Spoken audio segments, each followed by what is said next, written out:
Joe Biden and Kamala Harris have vowed to take away your Second Amendment rights through gun bans, gun confiscation, and government regulations. Now, Joe Biden is no longer hiding his real intentions, and we need you to take action now. Whether it's a 9mm pistol or whether it's a rifle is ridiculous. I'm continuing to push to eliminate the sale of those things. But the Biden administration is coming after your right to own any gun, and we need you to text PROTECT2A to 888-762-0221. Joe Biden has already issued executive orders. He is now demanding Congress push through radical gun legislation. You can fight back to stop Joe Biden's gun grab, but you must text PROTECT2A to 888-762-0221. Take action to protect your right to keep and bear arms. We urgently need millions of Americans to text PROTECT2A to 888-762-0221. Text PROTECT2A to 888-762-0221. Everybody, welcome to another edition of the Daily Bullet. My name is Paul Lathrop. I'm the Deputy Director of New Media for the Second Amendment Foundation. Joining me today, straight from the Rundown, Mike Piwowarski. Mike, thanks for coming on the show today, man. Thank you, Paul. It's always a pleasure, and you're right. It's straight over from the Rundown. Change some settings on the video equipment here and jump into the Daily Bullet. I love my Thursdays. There you go. There you go. So, what's been going on over on the Rundown, man? Oh, wow. Let's see. The most fun thing this week was, or most exciting thing this week was, Craig and I have both been trying out some new audio equipment, and he got a new set of stuff the same day I got a new set of stuff. So I think it was actually Tuesday's program. I set my speakers up, Paul, and rewired them, and I noticed he was coming through kind of a high tone, like a helium kind of speaky voice. Okay. And just figured it was my speakers, and I thought, man, I'm going to have to just rewire this again. I guess I got a set of speakers that are out of tone, and we did the whole program. And I didn't have my comment board up like I normally do because I just rewired everything. And then when I got to the end of the show and started reading the comments, I realized it wasn't my speakers. He had a soundboard problem, and everybody else out there heard him with the loud helium voice also. So he was doing the Mickey Mouse impersonation. Yeah, exactly. You got to hear Craig like this for a whole show. Wow. Anybody that's met Mike in person, or Craig in person, I'm sorry, Craig is a monstrously big guy, very well muscled, and kind of a soft-spoken voice type person. Yes. But yes. He's certainly not a high effeminate voice type of person. No, definitely not. So that was kind of our highlight so far this week. Was an audio guffaw that ended up being a ha-ha. Okay. Well, we do have news to get through today. It's been a little bit of a light news day, but the number one story I want to get to today, the NYPD, I think is kind of predicting the future, and I think their prediction kind of matches what you and I have been thinking. They're thinking the Supreme Court here in a few months is about to issue them a slapdown, and they've been hiring a bunch of people to process background checks. Our friend John Richardson over at Only Guns and Money put up a post today. They've hired a significant and continue to hire people just to do background checks for carry permits. Yeah, you know, their background check investigation bureau is basically that. It's for doing those kind of background checks. I'm sure they have something else to do that is like non-criminal stuff or just basic history things, maybe job applicants or things like that. But the NYPD is hiring 73 full and part-time background investigators, of which the unit is normally their primary function is the background checks on people that apply for handgun licenses. So, Paul, I mean, you want to talk about storm clouds are rolling in as a sign. I mean, here it is. You've got the nation's largest police department prepared to start accepting background check applications for handgun carry permits, firearm carry permits in New York City.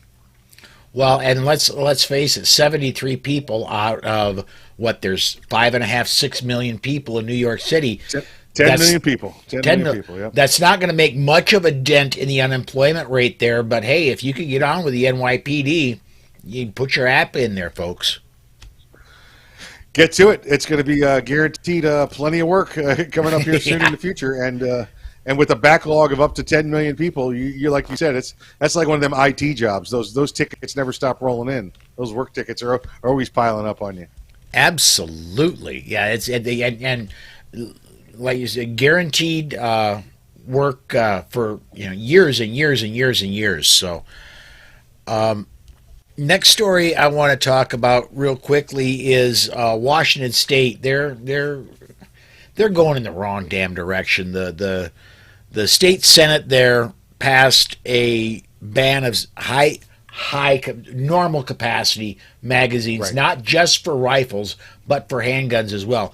If this goes all the way through and gets signed by the governor, 10 rounds is what you're going to be limited to in Washington State. So Washington State looks like they're going backwards. Yeah, this is exactly what's going on there. They're falling backwards. They're going further back. Applying more and more gun control issues. We know people there have the fight. I mean, heck, that's where your organization, Second Amendment Foundation, is headquartered there in Bellevue, Washington. It's not like people there don't have the desire to fight this.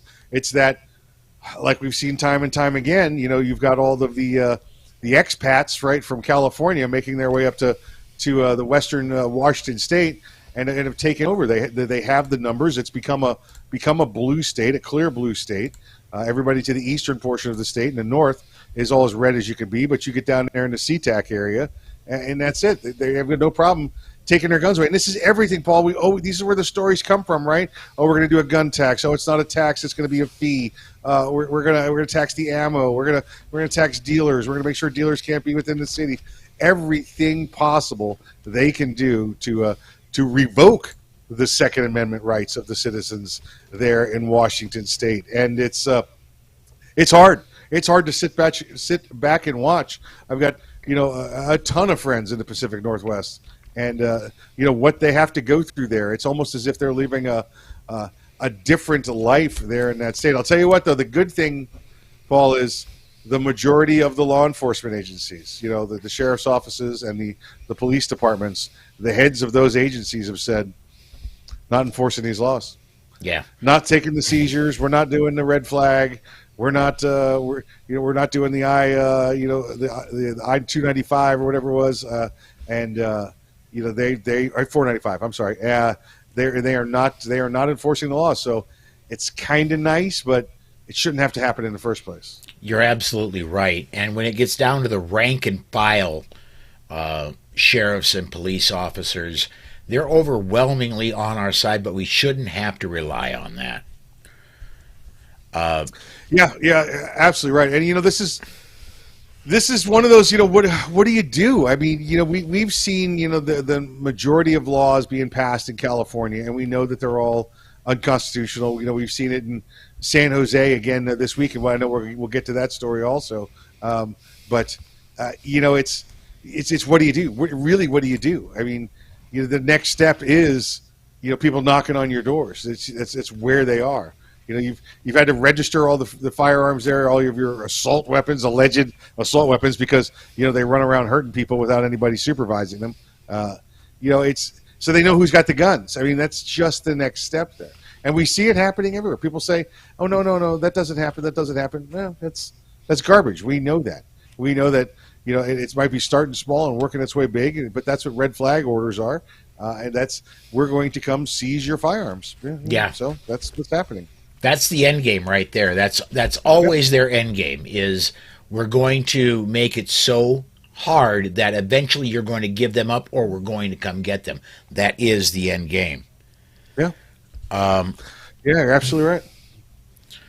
And as a matter of fact, let's skip to that one, because I think we're going to have time for this.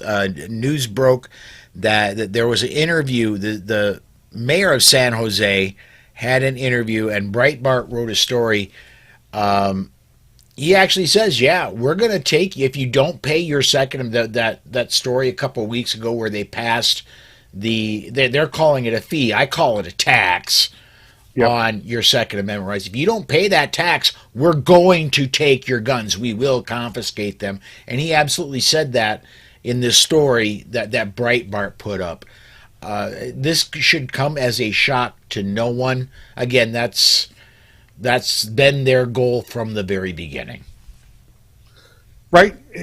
Again, exactly right. You know, we know that they've this is their goal. We know that their registration, you know, leads to identification, which leads to, you know, confiscation. We know that.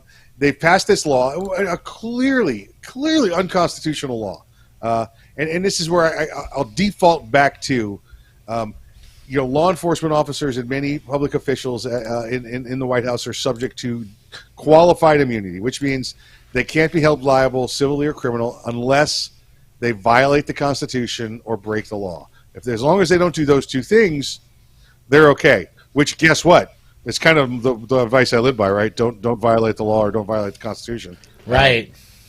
So that's what we all try to do. But these elected officials, these San Jose city's officials, they don't live under qualified immunity. They live under absolute immunity. So they get the opportunity to say, I know we have preemption in this state. I know this law has already been said it's going to be unconstitutional. I know I don't have the authority to do this. Yet we're still going to pass this law 10-1.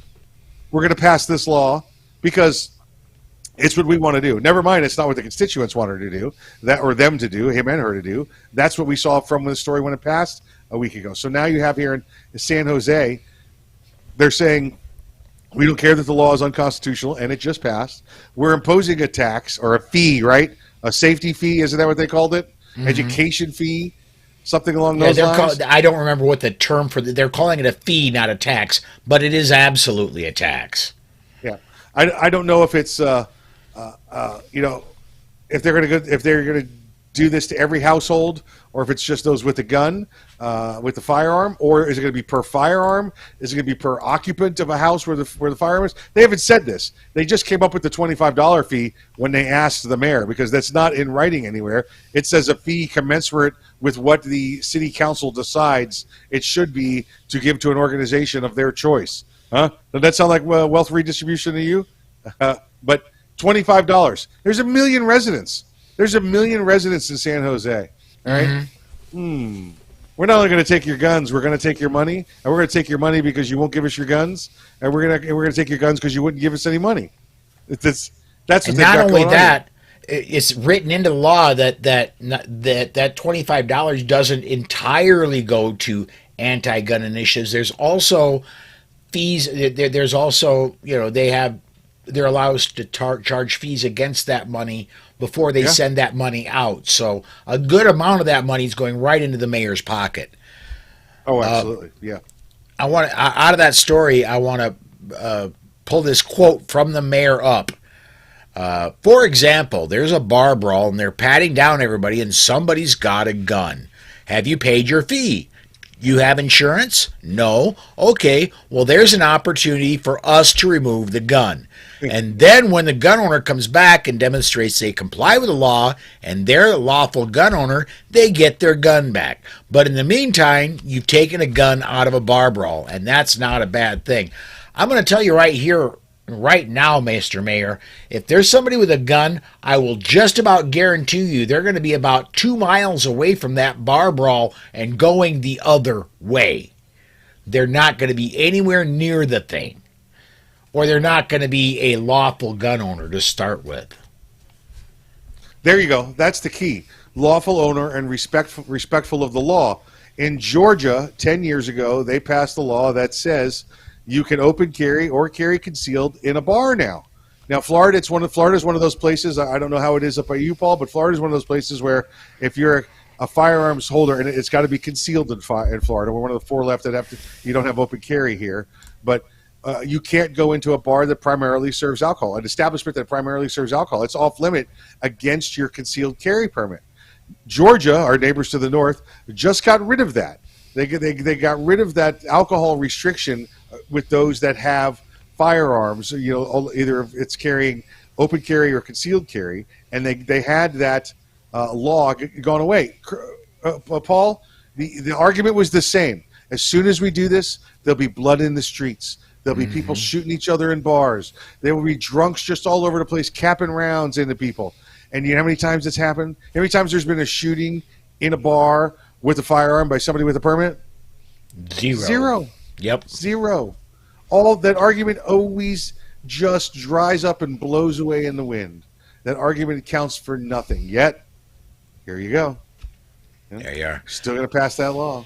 Let me get this comment up here quick. DJ Play Nice. Haven't heard from you in a while, DJ, man. Good to see you back. Please don't fail to point out which orgs are in line to receive the dollars. Well, I do know that UC Davis, and I do not know which department there, but there's a, I don't have all that information up in front of me, but there's a sociology, I believe, department at UC Davis that is going to be getting a good hunk of that money. UC Davis is not tie-dye U, but it's about that close. So, yeah, this money, and the way it's written in the law, it says it goes to the city council's choosing which organization it is to help guide their vision or to help make their vision happen. So, every bit of this money is going to the anti-gun, anti-constitution, anti-American organizations out there. It's going to go to, Crazy Moms Against Everything and, Good Town and whatever the heck all the names are. Right? Yeah. Absolutely it is. I want to get to one more story, and we'll see where it goes from there. But the last story, I seen this one yesterday, and I had to do a double take. This was an absolute, wait, what? Beto O'Rourke is running for governor, and now he says, you know what? I'm a protector of the Second Amendment. He went from 2 years ago when he was trying to run for Senate, hell yes, I'm going to take, or he was running for president, hell yes, we're going to take away your AR-15, to now when he's trying to run for Texas governor, no, I want to protect the Second Amendment. I don't want to take anything away from anybody. Wait, what? Yeah, that's exactly what happened. I hear that name Beto O'Rourke, so I tend to put it a little bit further down on the recognition scale. So I don't listen to a lot of what he says anymore because it's just going to be nonsense. It's just going to get me all flared up. So I wasn't really paying attention. Then I heard, yeah, Beto said, no, he's for the Second Amendment. He's not for taking guns. And I was like, hold on, what's going on over there? Listen to this pack of lies starting up over here. Isn't it amazing what people will do? What core values, whether you're left or right, what core values that you're willing to give up, with ethics you're ready to throw away when somebody says to you, we'd like you to be the governor. All right, listen, that's crazy, evil politician eyes right there. Is what that is. He wants to be governor so he can demand that people demand favors of him. And now he's willing to change his background a little, change his ideological beliefs on firearms and firearm control so he can get elected governor. That sounds like something sneaky's going on there with old Beto. Yeah, almost like somebody trying to get elected president so they can do favors for China. I don't wonder where that came from. Anyway, China. That's, again, a little bit of a light news day. Anything you can think of, Mike, that we should be bringing up?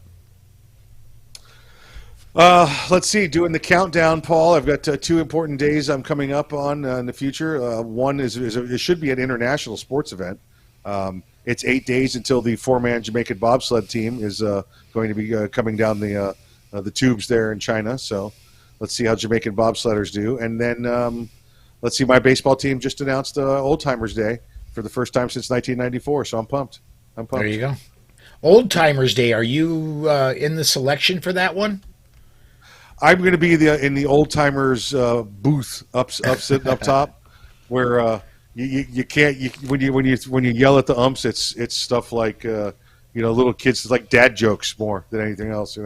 Okay. And when you try to go to throw the ball back on the field, you can't reach anymore. All right. Hand it to the kid next to you. Maybe they've got the arm still. There you go. See if he's got that PlayStation arm going for him there. See if he can reach it. But the Jamaican. Have you been catching any of the Olympics at all, Paul? I mean, I know where you live, it's Winter Olympics all year long. But yeah, no. I did catch a little bit of the biathlon a couple days ago. I tell you what, those folks are absolutely nuts to be doing that kind of cross-country skiing, and then they come up with rifle. They don't take even 10 seconds for their heart rate to come down. They come up and they're just right now, ping, ping, ping, and they're nailing these shots. I it beats the heck out of me how they're doing it. Just simply stunning. And going back to the Jamaican bobsled, I'm sure you've seen the joke going around on social media that the American bobsled team named their bobsled Joe Biden because nothing's made America go downhill faster. Yeah. Yep. Let's go, Brandon. Great stuff. Great stuff. It's I just saw today it was 7.5% inflation rate since he took office. It's the fastest rise of inflation in over 40 years. Yeah. But don't worry, he'll find a way to blame it on President Trump. It's the rebound from Trump's policies with COVID or something. I'm sure will be their answer. I don't know how they can continue to say what they say, with their heads so far buried in the sand. Like we're not going to notice. Like I didn't notice that the gas went up another 15 cents this week. I don't know what it is by you, Paul, but it's over $3.50 a gallon here now in Central Florida, and I know that's nothing compared to many places around the country. But I know what it is. I know it's it's almost 100% increase from where it was a year ago. And I really feel for our friends in California. I've seen pictures of over $5 a gallon signs from California. Right here, I haven't bought gas in a couple 3 days, but it was still $3.25 last time I put fuel in the car. Yeah. So yeah, it hurts compared to it was under $2 on election day in 2020. So. Exactly right. Have you felt any of the squeeze up there where you are, being so close to Canada with the cutoff of supplies up there? Because folks, whether you think you know it or not, all those supplies that are flowing north from Canada, they're not heading to the border and let the people at the border eat them. They're designed to come to America. Mm-hmm. So I figure that's got to start hurting you people up there in northern United States soon. I really haven't noticed it. Susan and I are, and this is a dirty word anymore, but Susan and I are a little bit of preppers. And we've got, a good supply of pretty much everything we need with the possible exception of gasoline. I don't have 55-gallon drums of gas outside just waiting for me to pump it into my car. I wish I'd have stocked up on, several hundred gallons last election day. But, yeah. No, we've got a good amount of groceries. We only go buy a little bit every week to restock what we've eaten. So no, we don't have bare shelves or anything in the grocery stores that I've noticed. We're in good shape up here from everything I've been able to witness. Good. Yeah, I know it's going to start flowing downhill soon. And listen, God bless the Patriots to the north. Oh Canada, just keep rocking it, buddy. Yeah, and the Canadian Prime Minister. Let's face it, they've had this guy for 6 years now, and he's Joe Biden heavy. He is far to the left of Joe Biden, and God bless the truckers up there that are protesting. Were I a Canadian trucker and an owner operator like the vast majority of these folks are, I'd be right along with them. What they are being subjected to is quite literally tyranny. No, you're exactly right. That's what they've got. And listen. I know that there's firearms owners in Canada, but there's no Second Amendment. What do they do? This is all they can do. Maybe that's why they've gone to the next step, Paul. Maybe that's why they're pushing back harder than we're pushing back. Because if they push us back too hard, well, just grab old Henry the lever action and we'll take care of this. Whereas in Canada, they don't have that option. Yeah. The government could literally come along at any moment and go, no, all guns are illegal, turn them in again. And they'd have to do it. Well, and didn't they? I mean, I need to get somebody. I need to get one of our Canadian podcasters to come on one of these next several weekly bullets, because they had that exact thing happen. They had AR-15s basically banned, and I thought it was a few weeks ago they were supposed to be turned in, but all of a sudden, nothing happened. So, isn't that weird? Yeah. Isn't that weird how deadlines come and go like that? Well, it's turn-in date. It's turn-in date. California's looking at it again, right? Our website's back up. Report them. Report them. Yeah. Sorry, not. Yeah. Not so much. New Jersey with their bump stocks. You got until this week to turn them in, and they got 5. Let me get my hand in the right area. They got 5 out of all of New Jersey. Yeah, we were talking about the Connecticut assault weapon ban that went out the past couple of years, here after Sandy Hook. And remember, they estimated 100,000 assault weapons. Connecticut State Police came down and said, here's what you need to do. You need to register, you need to take pictures, you need to show this, or you need to turn them in. At the end of the year, waiting for the flood of everything to be licensed and registered and segregated and subject to confiscation by following their new law, exactly 11 people said, I got one of those guns. I go 11 out of 100,000. That is silent defiance right there. That's what that is. That's great. But you know what? We have the firearms. Like I said, in Canada they don't. So I think that's the step we'd be taking right now if we didn't have firearms. Yeah, absolutely. You're right. Get another comment in here. John says, I noticed that my restaurants have new menus. John's up in the Northeast. I do not.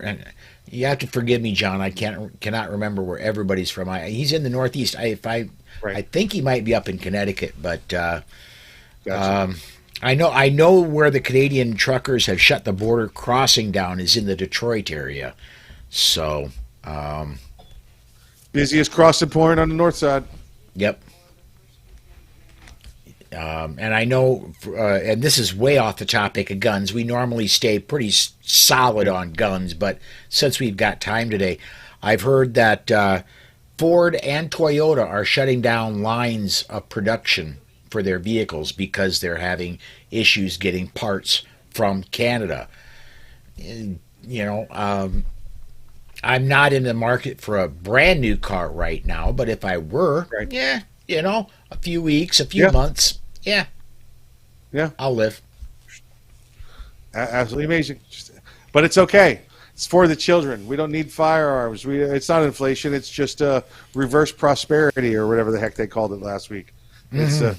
It's absolutely ridiculous. And we'll see. We'll just continue to drive forward. Go spread the word and give all of our patriots a pat on the back. Michael over on the Facebook side says, today was day 2 for Sarah Palin in New York federal court. Palin says her suit against the New York Times made her a David versus a Goliath. Hopefully fake news will pay again. I agree with you, Michael, and I'm looking forward to a lot more of these, especially when, and Mike, help me out, young man, Wisconsin, defended himself in the riots with the AR. Rittenhouse. When Rittenhouse, I really hope he goes after the really big names like Biden and takes Biden for a few $100 million. I hope that young man becomes incredibly wealthy. And Palin, I hope she takes down the New York Times. I wouldn't mind her becoming incredibly wealthy either. I agree, and I hope they both win those nice awards. That would be pleasant to see. Those that spread all the hate and discontent, have to pay a little. Absolutely. Well, Mike, we are coming up on the time we have today. 30 minutes is rushing up on us quickly.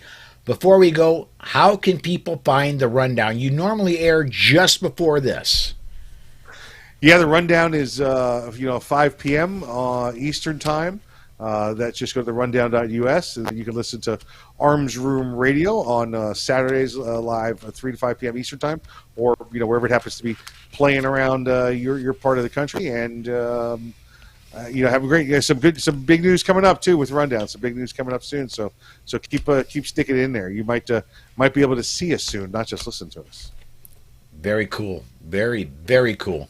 On my end, I want to encourage you to come join us 5 p.m. Central Time tomorrow. And on Saturday, come join us at noon Central Time.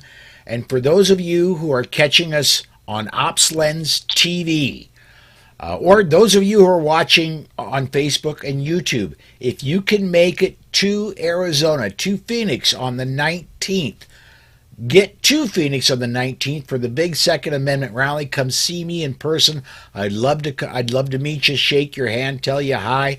And if you cannot make Phoenix on the 19th, tune in to OpsLens, and we will be broadcasting that live.